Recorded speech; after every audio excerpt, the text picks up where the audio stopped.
break the chains that I let bind me, heal the pain that lives inside. Welcome back to Swordbox and our Devils series. Today we have a little something special for you. Probably in whatever city you live in, around the time of Halloween, there's possibly a church that does something similar to what's called a judgment house, in which actors play out certain scenes depicting the devil, depicting Jesus, really showing in play form the spiritual warfare that takes place.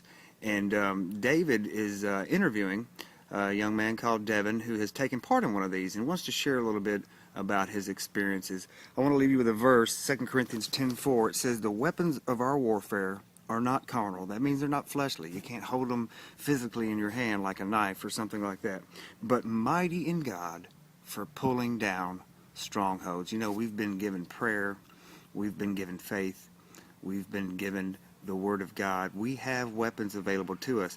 And it says here, for pulling down strongholds. They're not simply defensive weapons, but offensive as well. We're not just to be passive Christians, but actively engaged in the spiritual warfare that God has called us to. And I hope you've gotten something out of this Devil series, if nothing else, to maybe open your eyes a little more to the fact that we are in spiritual warfare. Well, I just want to say special thanks to Devin for taking time to be with us here at Swordbox, and I hope you enjoy his short interview with David, and tomorrow we'll pick back up on our series. God bless you. You have an absolutely great day. We're here with Devin at the Oasis Church tonight, and I met Devin in line for Hell House this year on Halloween, and I know that's past, but we're doing the series right now on devils, and I wanted to take a little time to talk to him about his experience as he had actually worked in that field before. So, Devin, can you tell us what that was like for you? It was a really great experience. I loved working in LS. I love the ministry that they do and all those things. I worked in the human trafficking scene, which was a very controversial scene in today's society, but plus just in the spiritual side of things. I really understood the power of being prayed up before something like that. And there would be a few nights that I just it'd slip my mind. I just wouldn't spend time in prayer before. And I really understood how important that is. It just very oppressive feeling on me the whole night if I didn't, and I had to take the time to go out and pray.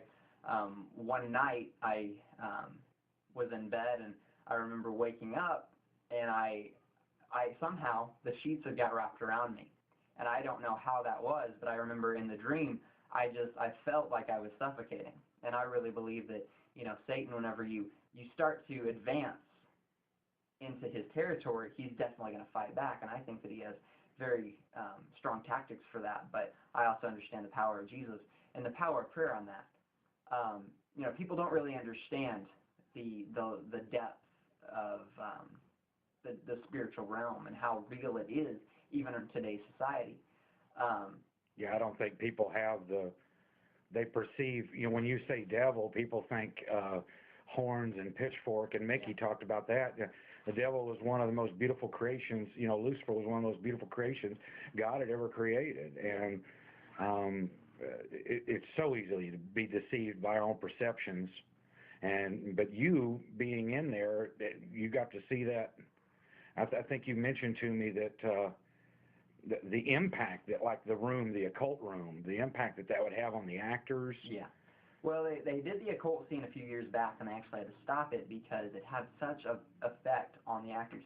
Now, I think that if there would have been a little bit more preparation on the actor side, it probably would have been a little bit different. But there's been stories, don't know how true they are, but there have been stories that there was even a demon that manifested itself on the scene at one point in time. How true that is, I don't know. But I do know that the things like that can happen, and I wouldn't doubt it if it did. Yeah. Yeah, absolutely right. So. Well, thank you so much for spending time with us today, and we're going to definitely get back with you. We'll come back out and visit you some more here out at Oasis Church, and love to get your input on some more of the topics as we continue.